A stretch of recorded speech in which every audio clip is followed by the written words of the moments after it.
life is tough. In fact, if you'll be honest, it's difficult sometimes. Ang hirap ng buhay. And sometimes kapag may problema, may issue, may struggle, may pain sa buhay natin, usually sinisisi natin yung buhay kasi. Ang hirap eh. But you know what? One thing I've realized, I've been a pastor of this church for more than 5 years, and I've realized one thing. Most of the time, life is not the issue. Because if we handle life the way God wants us to handle it, we'll not get tired. We'll never burn out. We'll never worry. So life is not the issue. The way we handle life is actually the issue here. That sometimes, mga kapatid, kung tama ang pag-handle natin sa mga bagay-bagay sa buhay natin, tama ang pinapasok natin sa puso natin, at tama ang pinapasok natin sa ating isipan, most likely, mga kapatid, hindi dapat mahirap ang buhay. Because God came so that we could have life. Life life that is abundant. Life na gugustuhin natin na kahit wala pa tayo sa ultimate destination sa langit. Pero dito pa lang sa earth, nararanasan na natin ang langit. Hallelujah. Because that's exactly what God wants. Hindi yung kung ano-ano pumapasok sa isip natin. Ano yung pumapasok sa puso natin? Alam niyo, ang isang container, ang isang lalagyan, pag nilagyan mo ng basura, nagiging basurahan. Ang isang container, lagyan mo ng bulaklak, nagiging flower base. Depende sa nilalagay mo. At katulad ng isip natin at ang puso natin, kung ano nilalagay natin, yun yung nagiging tayo.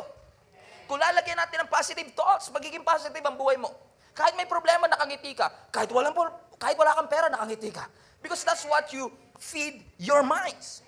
And as I've said over and over again, Christian life, for example, is not a sprint. It is a marathon. Ang dami mong pagdadaanan. And kung ang pagiging Kristiyano mo is just getting to heaven, mababaw na Christianity yan. Because life is more than just getting to heaven. Habang dito tayo sa mundo, ang gusto ng Diyos, maranasan natin ang heaven. And the thing is that isa siguro sa mga nagiging source ko bakit ang tao nahihirapan at napapagod is that ginagawa mo naman yung tama pero mali pa rin nangyayari sa buhay mo. That you're trying to do the right thing but experiencing the wrong thing. And isa sa mga challenge ng buhay natin is how to keep this passion alive. How to keep our energy at the highest level. Isa yan sa mga passion natin. Kung ikaw ay parent, paano ko pananatiliin yung motivation ko hanggang makatapos ang aking anak sa pag-aaral? Kung ako ay estudyante, paano ko pananatiliin yung pagtsatsaga ko hanggang makatungtong ako sa stage at graduate ako? How to maintain this fire, this energy, this passion? Because there are a lot of challenges in my life. Because Satan is trying his best to knock you out with one punch. I say that again.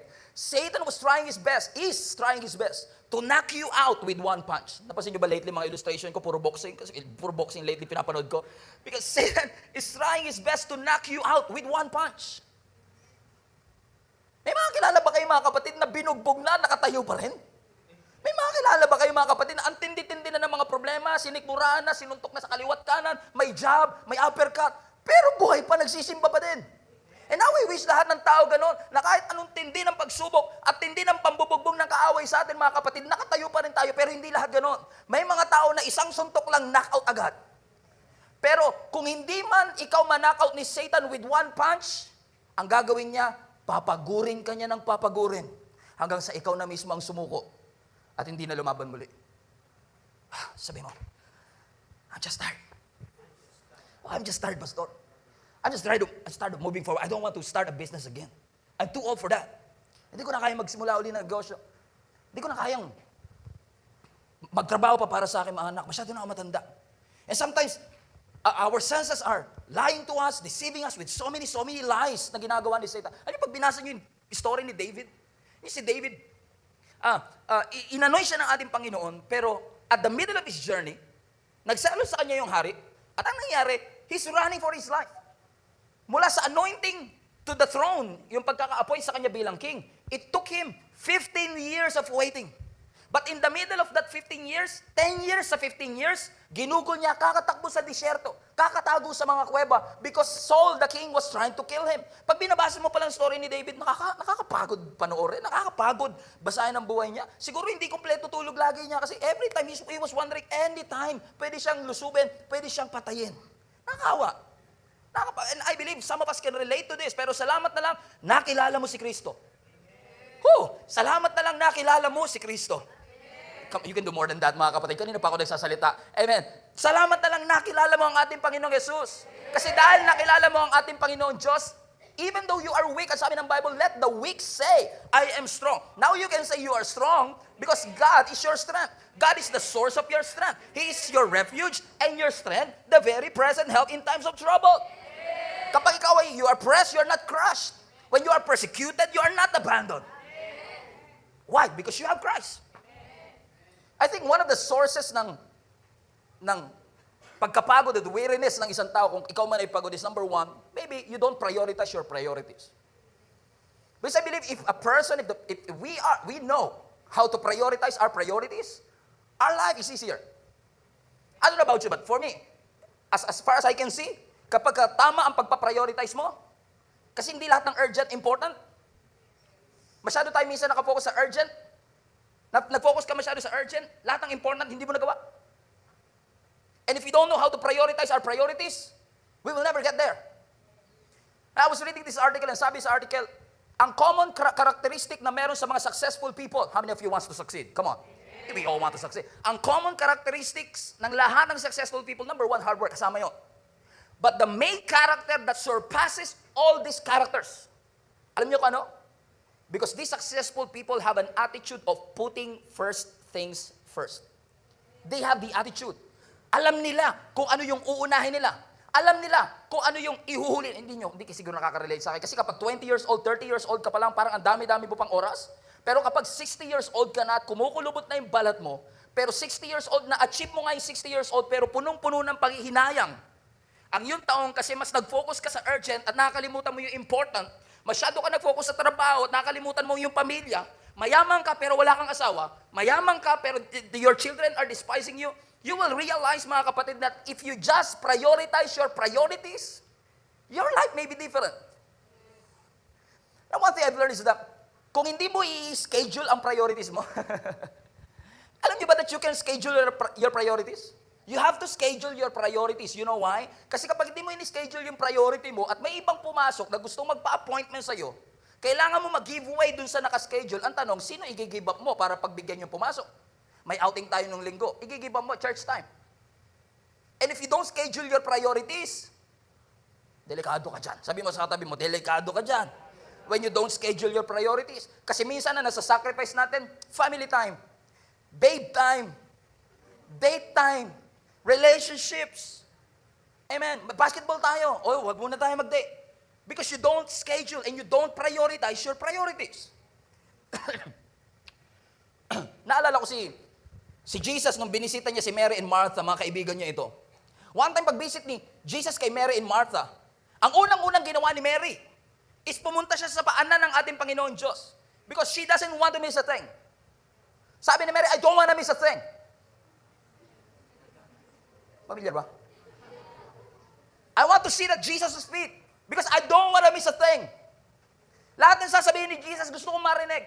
On the other hand, si Martha nasa kusina, naghahanda ng pagkain. Wala namang masama. Naghahanda. Pareho silang tama ang motibo. Pero ang sabi ni Lord kay Martha, sabi niya, Martha, Martha, 2 times. Kapag 2 times binanggit ang pangalan mo, oh, ingat ka. Sabi ni Jesus kay Martha, Martha, Martha, you're so troubled and worried about many things. But one thing is needful. When I read this years ago, it really struck me to the core. God said, you're so troubled and worried about many things. But actually, one thing is needful. And Mary chose what is needful.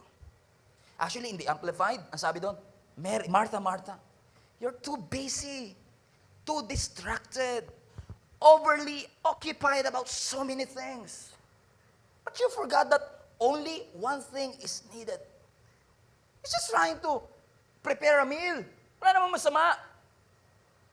Eh kung isipin mo, wala namang ginagawa si Mary because in our society ngayon, napansin niyo ba sa society natin ngayon, kapag workaholic ka, hinahangaan ka. Right? Kasi grabe. Successful. Workaholic kasi yan eh. Wala nang ginawa kundi magtrabaho. Hanga tayo. Gusto ko rin maging ganyan. Gusto ko rin maging successful. Workaholic. Pero yung family na pabayaan. Come on, somebody. Workaholic, pero maghihiwalay may problema with the relationship. Workaholic, pero yung mga anak, hindi nabibigyan ng time. Focusing on what is urgent and forget what is most important. Your family. And we admire these people. Sabi, you're so worried about many things, but one thing is needful. Ano yung mga kapatid, pag dumating yung panahon na maging 60 na tayo, kung ako tatanungin nyo, gusto ko pag umabot ako ng 60, wala akong regrets. Gusto ko pagdating ko ng 60, mga kapatid, Close pa rin kami ni Jenny. We are closer than ever before. Gusto ko pagdating ng 60, yung 7 anak namin, lalaking may tako sa Diyos.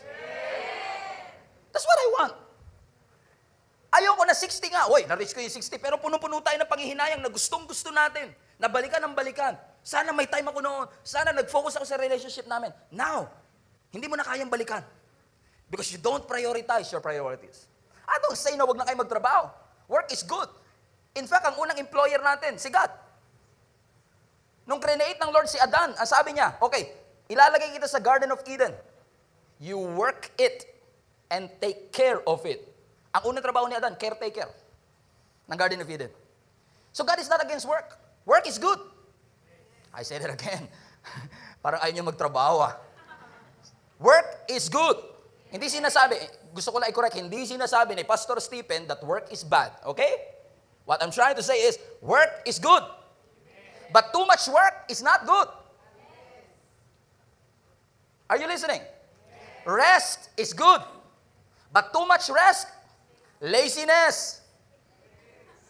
Do you agree? Ibig sabihin, kapag lahat ng sobra masama, kahit yung natutulog ka habang nakikinig ng preaching, masama yan. Alam mo bang pwede kang mamatay pag natulog ka habang nagpe-preach yung pastor? Ay, sabi ko sa inyo, pwede mo ikamatay.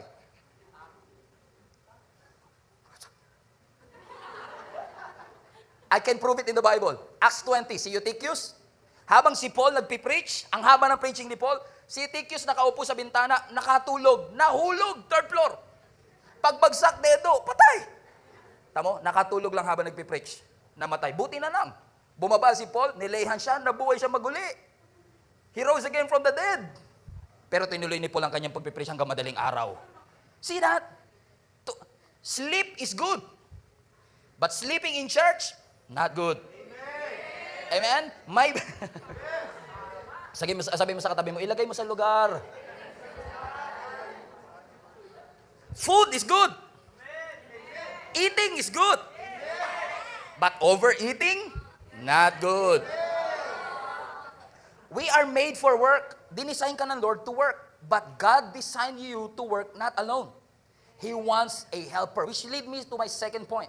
Kung gusto mong i-diffuse ang tiredness, you need somebody to help you. Let others help you. You don't just prioritize your priorities, you let other people help you.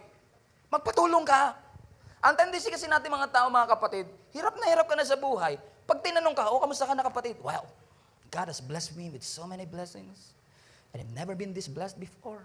God is so good. Tuwan-tuwa ka naman sa pagsisinungaling mo.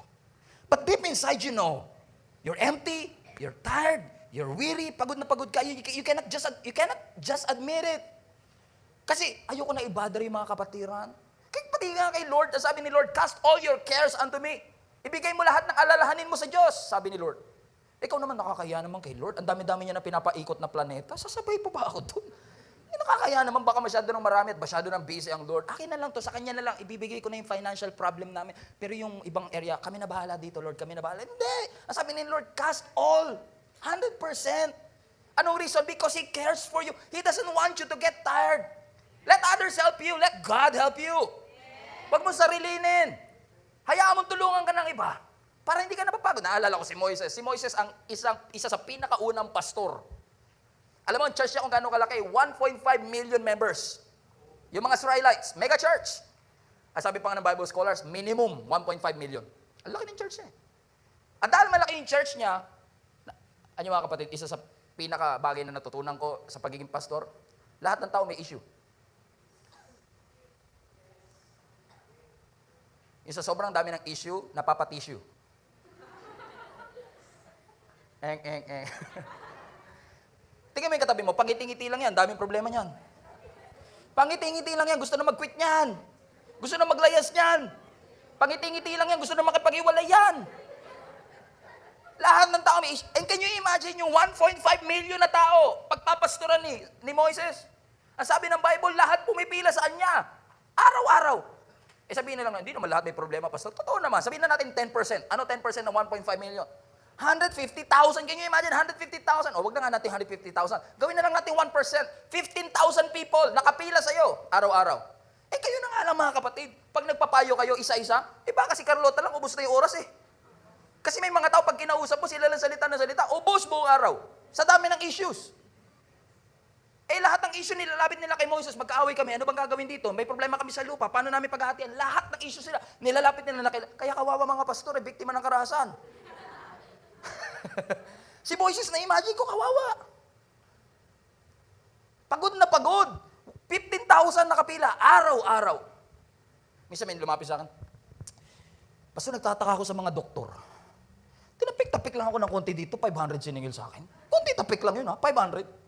Sabi ko sa kanya, bago naman niya malaman ko sa katatapikin, nag-aral na ilang taon yan. Pastor, ba't niya yung mga abogado? Nagpapayo lang ako ng konti, 800. Wala pa isang oras. Bago naman malaman ng abogado, ipapayo sa'yo, ilang taon siya nag-aral? Yung pastor, pwede mag-share ng problem? Pwede magpa-counsel? Hindi isang oras to. Isang araw. Isang tao, isang araw. Uubusin mula umaga, pastor, kasi ganito. Si asawa ko kasi, responsable kasi siya. Pinapabayaan niya mga anak ko. Si pastor naman, walang problema si pastor, nagkaroon tuloy ng problema. Kitingin yung mga pastor, karamihan, haggard. Joke lang. Please, erase. Joke lang. I didn't mean, joke. Kawawa Biktima ng karahasan. Natapos, inubos buong araw, isang tao. Pagkatapos, thank you, pastor. Uutangan pa pagkatapos yun. Imagine niyo si Moises, 15,000 na mga tao, mga kapatid. Lahat lumalapit sa kanila. And then, dumating yung kanyang father-in-law, si Jethro. Pagdating ng father-in-law niya, nakita niya, alam niyo, na-imagine ko, may sistema na sila sa pilay, may stab na sila dyan, number 5 ka, number 6 ka. Pwede po ba magpa-counsel kay Moises? Ito, number mo. 3 months pa. 3 months pa, mahaba pila Sa sobrang dami. Pero mo nakapila ka 3 months. Bawal ka pa umalis, sisingitan ka. Sa dami ng tao nung nakita ng father-in-law ni Jethro, sabi niya, look at this, Exodus. This is not good. Sabi niya, nako, hindi maganda yung ginagawa mo. This is not good. You're going to wear yourself out. And I love this part. And the people too. Sa Tagalog, hindi maganda yan. Pinapagod mo ang sarili mo, pati tao pagod. This job is too heavy a burden for you to handle all by yourself. You cannot do it alone. It's not good. Masyadong mabigat yung problema mo para sa sarilinin mo. Ang lungkot mo, mag-dim light ka pa. Patugtog ka pa ng Moira. Talaga lalo kang lulungkot. I-share mo. Huwag mong i-stressin masyado ang sarili mo. I-share mo. This burden is too heavy for you, na ikaw lang mag-isa.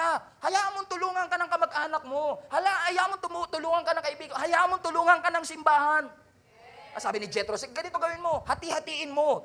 Yung isa grupo, 1,000, yung ibang grupo, 100. Depende sa kakayanan ng leader. Yung iba, 50, iba, 10. Natutunan ni David Pag dinistribute ko pala yung load, magaang. And then years later, akala ko natutunan niya na yung leksyon. Years later, here you go again. Approximately mga 2 million people na ang mga Israelis here. Mas malaki na ang kanyang church ngayon. At ang problema naman ngayon, yung mga church nagrereklamo. Sabi nila, buti pa dun sa Egypt, may pepino, dito wala.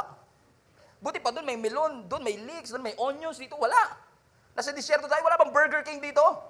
Wala bang SM? Wala bang Jollibee? Walang drive-thru. Sabi niya, takam na kami sa karne. Bigyan nyo naman kami ng meat to eat. Imagine niyo 1.5 to 2 million people, sabay-sabay na nagre-reklamo kay Moises. Baboy! Imagine niyo. I'm trying my best. Imagine niyo.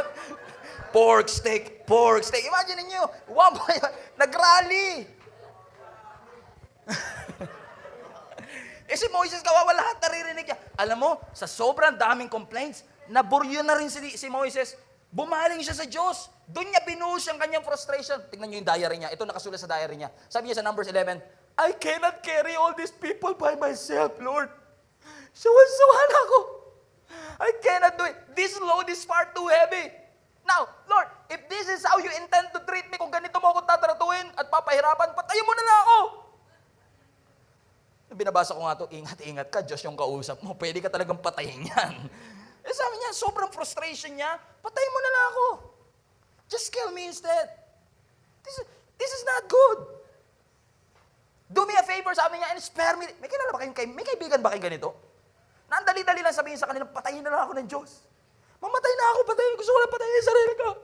You cannot do it alone. Why are you bearing it alone? You don't have to bear it alone. Share it. Ikaw iyak ka na iyak, I cannot do it. Hindi mo naman kailangan kasi ikaw lang mag-isa. Ba't mo sinusolo? Kasi yung mga link up greeter, ayaw mag-link up eh. Yung mga volunteers, gusto PM lang sila, ayaw mag-AM service eh. Kaway-kaway sa volunteer. Kaya tuloy yung mga leader nyo, nagre-reklamo, ayoko lang, pastor, quit now dito. Patayin na lang ako. Kaya alam niya, because, alam niya, hindi niya kaya yung burden. Alam mo, sabi ng Lord sa kanya, after this one, di ko na lang nilagay, sabi ng Lord, okay, pumili ka ng 70 na tao. Gawin mong elders, i-distribute mo lahat ng load. Kasi sabi niya kay Moses, you don't need to carry all these things alone. So he distributed the job to 70 people, and the job is easier. Why? He shared the load. God wants you to share your stress. Share your problems to others. You don't have to carry it alone. Magpatulong ka. Kasi gusto na, nagmamalasakit ang Diyos sa'yo. Gusto niya, third point, gusto niya magpahinga ka. He wants you to rest. Sabi mo sa katabi mo, pahinga. Alam mo, kanina pa yung nagpapahinga. God wants you to rest. Alam mo, listen to me. Isa sa pinaka-effective na patibong ni Satan is a snare of burnout. People, when I was talking about tiredness, pag sinabi kong pagod, ito yung pagod na hindi nasusolusyonan ng tulog. Kasi pwedeng natutulog ka ng 9 hours, pero pagising mo, pagod ka pa rin. May nakakaranas ba sa inyo ng ganito? This is 10 oras tulog mo, pero latang ka pa rin. 10 oras, pero hindi ka pa rin humingiti. Nasa church, pero hindi pa rin humingiti. Why? You are so tired. You need to slow down and rest. Ang Diyos nga nagpahinga on the 7th day. By the way, Diyos siya. He doesn't have to rest. Diyos siya. Hindi niya kailangan ng pahinga. But He is showing us a principle that God wants you to rest. Para hindi magigising ka na lang sa isang araw, wala ka ng passion. Magigising ka na lang sa isang araw, ayaw mo na magsimba. Magigising ka na lang isang araw, ayaw mo na pumasok sa trabaho, ayaw mo na pumasok sa school. Wala na yung passion, wala na yung drive. And even worse, lumalayo ka sa Diyos. The very same presence na alam mo makakatulong at magbibigay sa iyo ng rest is the very same presence na nilalayuan natin. Because we feel like I'm burnt out. Sabihin natin, ba't ka burn out? Ang daming trabaho eh. One thing I realize, lahat ng nababurn out tayo hindi sa dami ng trabaho. Nababurn out tayo kasi hindi natin inaalagaan ng ating sarili. I say that again. Kaya ang taong nababurn out, hindi dahil sa dami ng trabaho. Nababurn out tayo because we don't want to take care of ourselves. Lagi nating sinasagad. Okay na ako sa 2 hours sleep. 3 hours sleep. Now, I have to admit, ako kapag nagpapahinga, I really feel guilty. Every time. I don't know why. I always push myself. Pardon. Repeat. I always push myself to the edge. At alam mo, kapag lagi kang nasa edge, madali kang itutulak. Pag lagi kang nasa edge, madali ka lang itulak. Madali ka lang i-deceive ng kaaway. Kaya nga sabi ni Lord, come to me. All of you who are heavy laden, all of you na pagod, kaya sa church, pag may nakakatulog, bayaan nyo lang. Bigyan nyo ng kumot. Kawawa naman eh. Pagod na pagod. At least malang sa church, makahanap siya ng kapahingaan. Kasi sabi ng Lord, diba, come to me, all of you who are heavy laden, and what? And I will give you rest. Ayoko lang pahinga. Guilty ako pag, sabi ng Psalms 23, the Lord is your shepherd, you shall not want. He makes you lie down, rest. Kung ayaw mo magpahinga, He makes you lie down. May mga tao kasi ayaw magpahinga. Kung ayaw mo magpahinga, okay, I will make you. Alam mo yung tatay ko, minsan nababanggit niya, pag nau-hospital lang ako nakakapagpahinga eh. Kasi sabi ko nga sa kanya, if you don't want to rest, God will make you rest. He will force you. He will make you lie down. Kasi ang dami-dami nating battle sa buhay. Buti nga, bakasyon bukas eh. Pero kung halimbawa lang may pasok bukas, iba sa inyo, hindi na excited. Kasi posible na Kristiyano ka, buhay pa, pero duguan na. Tingnan mo yung katabi mo. Tinatago lang sa makeup yan, pero duguan yan. Ang daming battles, ang daming scars. Bakit? Listen to me, ha? Hindi porke anointed ka, Superman ka. Hindi porke tinawag ka ng Diyos, tignan mo yung katabi mo, may bangs ba siya? O hindi siya si Superman? Hindi porke anointed tayo, is Superman. We will be tired. We will get tired. We will be frustrated. We will be vulnerable. Tignan mo mga taong gutom tsaka pagod. Kantiin mo lang ng konti galit. Irritable. Ano tinitingin mo? Tinitingin lang. Pagod. Puyat. So tired. So vulnerable. Alam mo, isa to sa, ako nakikita ko, isa ito sa pinakamatinding challenge kapag leader ka. Isa ito sa pinakamatinding challenge kapag ka magulang ka. Kapag single mom ka. Kasi, natatakot kang ipakita sa mga anak mo na pagod ka na. You are afraid to admit sa mga friends mo that you really feel empty. That you are afraid to admit to the people who are around you that you really wanted to quit. Sometimes, takot kang aminin sa kanilang galit ka. And as leaders, we really feel this a lot of times, but we are afraid to admit that we are lonely. You can be surrounded by thousands of people and still feel lonely. It happens. And sometimes we are afraid to admit that I cannot take this anymore. Hindi ko na kaya. Pagod na ako. Maghiwalay na tayo. Tapusin na natin to. Hindi ko na kaya. You know why? Because sometimes, our children are expecting too much from you. Sometimes, sa mga magulang mo are expecting too much from you.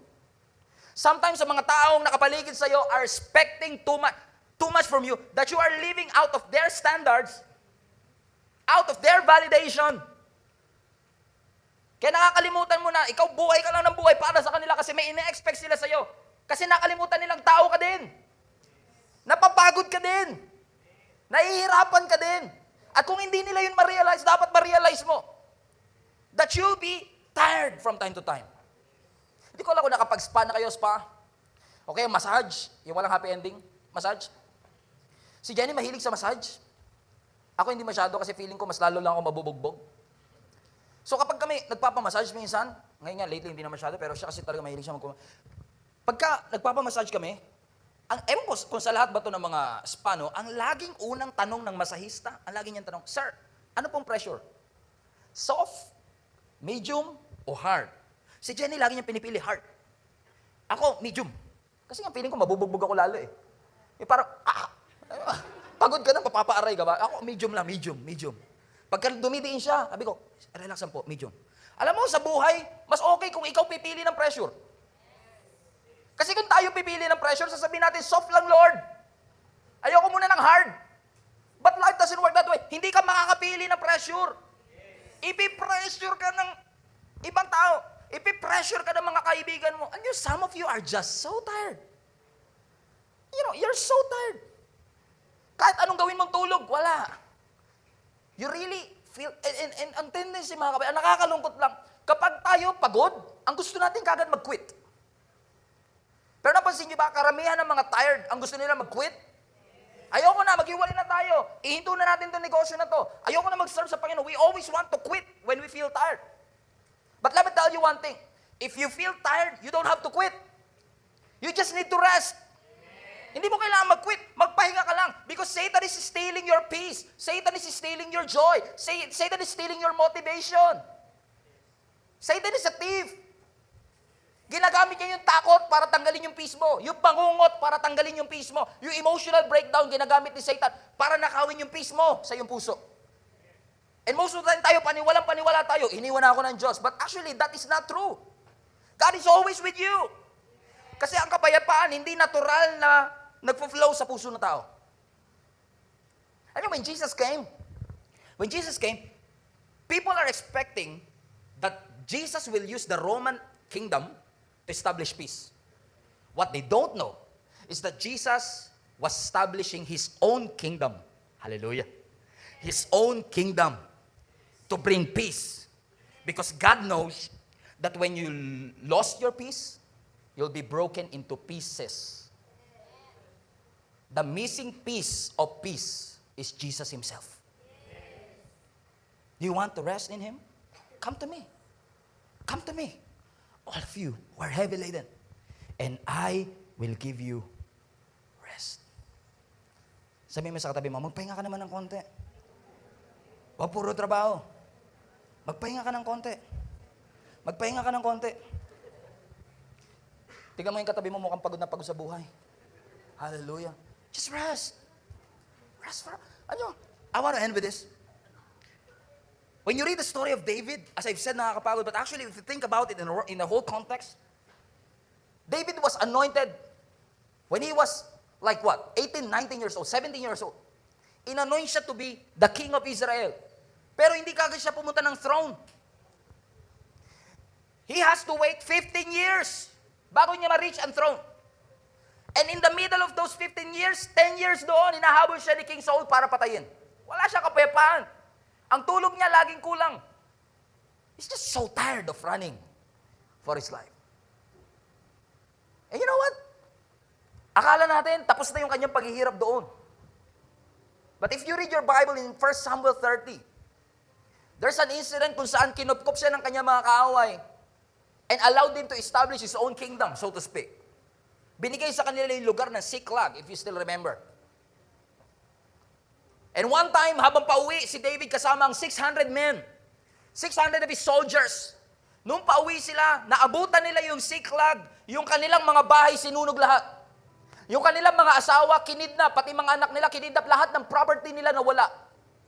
And can you imagine kung ikaw si David, mga kapatid, na nag-aantay ka ng breakthrough, nag-aantay ka ng pangako ng Diyos sa buhay mo, and in the middle of that, hinahabol ka pa to be killed. Plus, nakita mo yung mga asawa mo, yung mga anak mo, mga property mo, lahat na wala. And even worse, yung 599 na mga kasama niya, gusto siyang patayin kasi siya ang sinisisi kung bakit nasunog ang kanilang mga property at ang kanilang mga asawa ay kinidnap. David has a choice to say, I'm tired of this. Gusto ko na mag-quit. Kala ko may pangako ang Diyos sa atin eh. Pero kayong lahat, na inaasahan ko susuporta sa akin, kayo pa gusto pumatay sa akin, sige, patayin nyo na lang ako, just kill me now. Pagod na rin naman ako eh. He has every reason to quit that day. But you know what? He did something that we've never done in our life. You know what is that? Ang sabi ng 1 Samuel 30, David encouraged himself. Whew! Kung hindi ako kayang suportahan ng 599 na soldier ko, I can encourage myself. Kung hindi ako kayang i-encourage, i-motivate, they don't want to influence me to become a better person. Well, I can encourage myself. Ayaw niyo ako suportahan, I can encourage myself. If things are not going well in my life, I can encourage myself. You know what happened? It pays off. Kasi nung in-encourage siya ang kanyang sarili, nagkaroon siya ng fire from within, na-convince siya yung 599, nalusubin ang kanilang mga kaaway, and that's what they did. Lumusob sila sa kanilang kaaway at lahat ng kanilang property, lahat ng kanilang asawa, lahat ng kanilang anak, lahat yun nabawi nila. That very same day. Because they don't quit. And the twist of the story is actually even good. Kasi ang sabi ng maraming Bible scholars, 2 days after nung nangyari sa Siklag, 2 days after nung nangyari sa Siklag, si Saul na hari namatay at na-inherit ni David ang pagiging hari. Just 2 days after ng Siklag incident. What does it mean? It means na kung nag-quit si David that day, hindi niya makikita ang fulfillment ng pangako ng Diyos sa kanya. Hindi niya mai-experience maging hari kung nag-quit siya that day. Let me encourage you mga kapatid. Let me be here and spoke to your life and said, huwag kang magkukwit. This is not a great time for you to quit because you are closer than you think you are.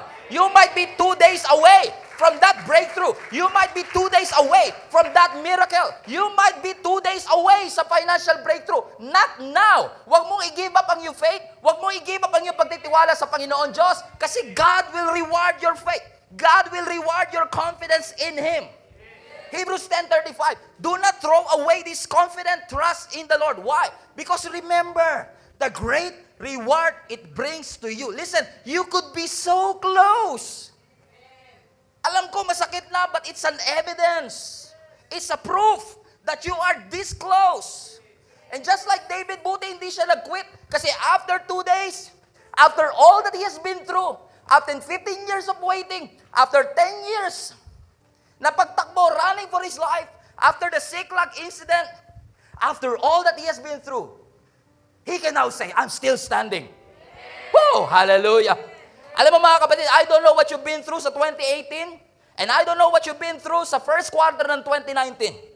But if you don't throw away your trust, if you don't throw away your confidence in Him, one day you will say, Lord, thank you. I can still stand. I'm still standing. Na kahit na anong atake ni Satan, kahit anong pambubugbog niya sa akin, after all that I have been through, I'm still standing. Parang si Paul, masasabi natin, I have fought the good fight. I have finished the race. And you know what? I have kept my faith. I don't throw away my trust. I don't throw away my confidence. So mga kapatid, don't quit. Let's continue to fight for another day. Let's believe for one more miracle. Let's believe for one more week. You have been through so much, para ngayon ka pa mag-quit. Not now, not never. God is good. God is faithful. Don't give up. Sabi mo sa katabi mo, don't give up. Believe for one more year. Believe for one more miracle. Believe for one last push. Hallelujah. Just one more miracle. Just one more day. I don't know who you are, but if you're trying to kill yourself, just believe for one miracle. Just believe for one more week. Don't throw your confidence. Don't throw your trust. There's a reward after this. Believe for one more miracle and keep pushing. Alam niyo na pinsin, hindi ko pa natry ito mga kapatid. Hindi pa ako nanganganak. Never pala manganganak. Pero alam niyo yung mga nanay, napansin niyo ba ang pagbubuntis nila sa unang buwan baliwala? Pero habang tumatagal hanggang sa pinaka-finale, yung pag-ire, hanggang sa finale, pasakit ng pasakit, pahirap ng pahirap. And exactly, our life is, the closer the mother is sa pagpapanganak, the difficult and the painful it was for him. Until that final, push. Ang mga midwife, lagi nila sinasabi pag umiiri ang nanay, push! Push!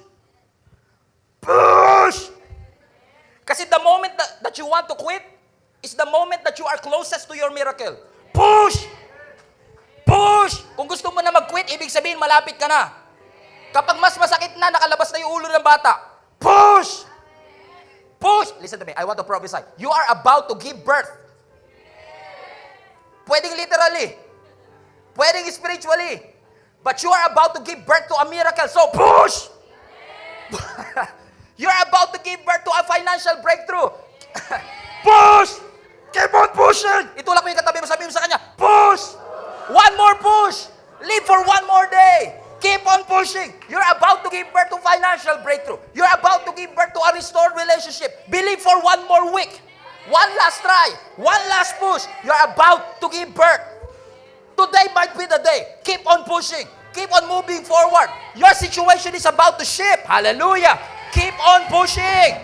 Itulak mo ulit yung katabi mo. Sabi mo sa kanya, push, push, push. Push it. Push it. Push it. Alam ko, naiirita ka na sa mga kapatid mo kasi ikaw ang trabaho ng trabaho. Sila case na lang ng cellphone, ikaw pa nagbibigay. But you gotta push it. One more year. Makakatapos na rin yung kapatid mo. Keep on pushing. Di ko alam mga kapatid, gusto mo na siguro iwalayin yung asawa mo. Just forgive her and just one last push. Just one last push. Just one last chance. Keep on pushing. Because you're about to give birth. Sa Tagalog, manganganak ka na kapatid. I-push mo lang. Iri mo lang. Kahit mahirap. Push it. Pag mas mahirap, mas malapit ka na. Pag mas masakit na, mas malapit ka na. Hindi ko alam kung ano pinagdadaanan nyo. Hindi ko alam kung sinong kausap ko. Pero maaari ikaw ay parents, sawan-sawa ka na sa buhay ninyo. Lagi kayo naghihirap. Lagi na lang from paycheck to paycheck ang inyong finances. But you gotta push it. Push it. God can shift your situation suddenly. Push it. Push it. You're about to give birth to a break, to a shift, to financial breakthrough. Push it. Push it hard. Push it hard. Push it. Push it. Itulak mo na mas malakas yung katabi mo. Sabi mo, push!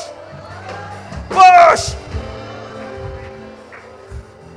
Alam ko, estudyante ka, gusto mo na i-drop yung klase. Kasi hindi mo gusto yung teacher mo. Just give him one more day. Push it. One more day. Kahit hanggang Martes lang, i-try mo i-push. Just one last push. Alam ko yung thesis nyo, hindi nyo matapos-tapos. Just give it a chance. Just one more try. Just push it. Push it. And admit it. Wow. You know what?